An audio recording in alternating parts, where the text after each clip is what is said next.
young man in Colorado who never thought he'd be able to afford his dream of earning a medical degree is about to get that chance. You made that possible.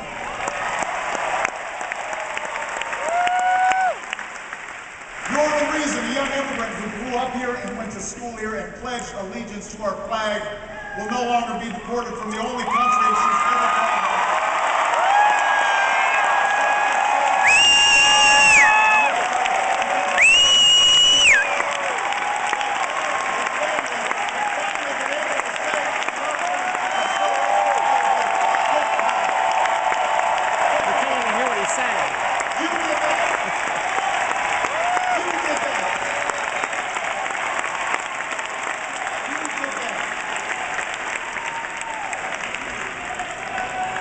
If you turn away now, if you buy into the cynicism that the change we fought for is impossible, well, change will not happen. If you give up on the idea that your voice can make a difference, then other voices will fill the void. The lobbyists and special interests, the people with the $10 million checks who are trying to buy this election, and those who are trying to make it vote. Washington politicians who want to decide who you can marry or control healthcare choices that women should be making for themselves.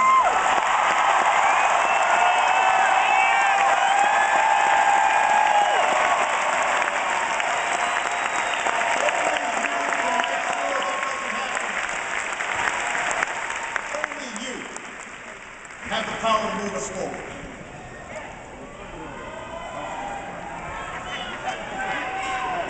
You know, I recognize that times have changed since I first spoke to this convention. Times have changed, and so have I. I'm no longer just a candidate. I'm the president.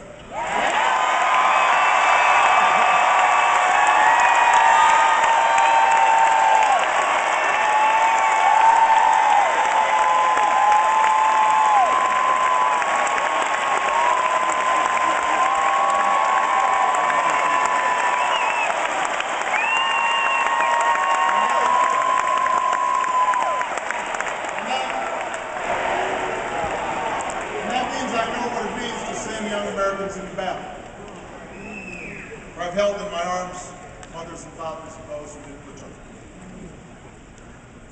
I've shared the pain of families who lost their homes and the frustration of workers who lost their jobs.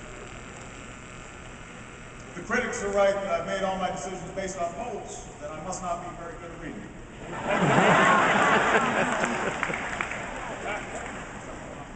And while I'm very proud of what we've achieved together, I'm far more mindful of my own failures, knowing exactly what Lincoln meant when he said, I have been driven to my knees many times by the overwhelming conviction that I had no place else to go.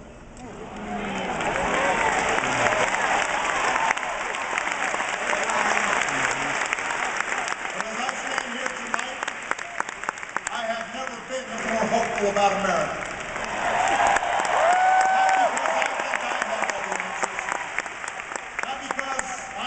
About the magnitude of our challenges.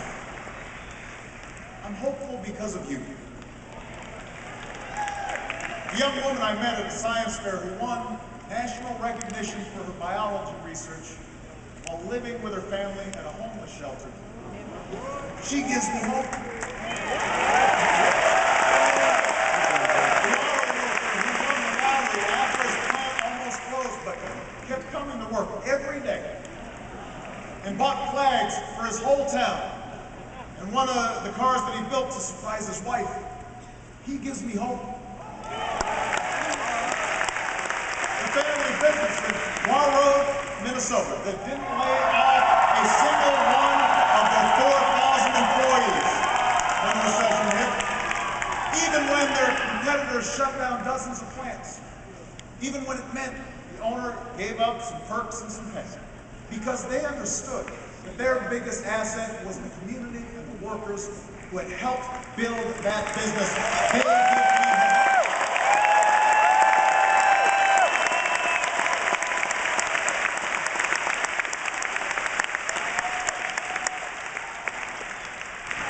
Think about the young sailor I met at Walter Reed Hospital, still recovering from a grenade attack, who caused him to have his leg amputated above the knee. 6 months ago, we would watch him walk into a White House dinner honoring those who served in the line. Tall, 20 pounds heavy, dashing in his uniform, with a big grin on his face, sturdy on his new leg. And I remember how a few months after that, I would watch him on a bicycle, racing with his fellow wounded warriors on a sparkling spring day, inspiring other heroes who had just begun the hard path he had traveled. He gives me hope.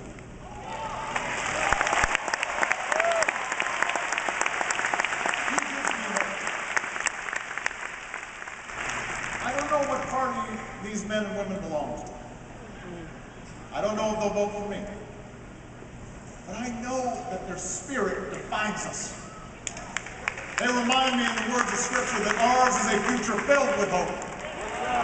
And if you share that faith with me, if you share that hope with me, I ask you tonight for your vote.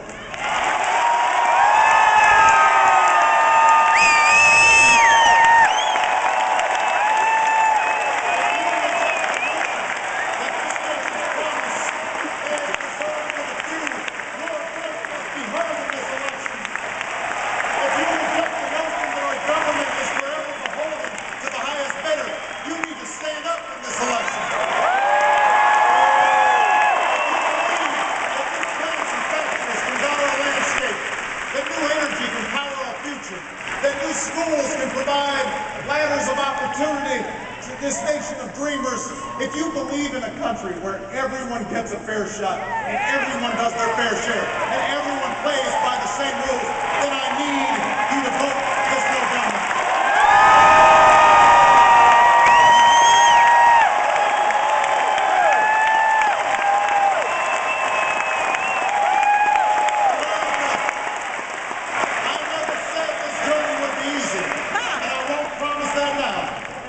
Yes, our path is hard, but it leads to a better place. Yes, our road is longer, but we travel it together.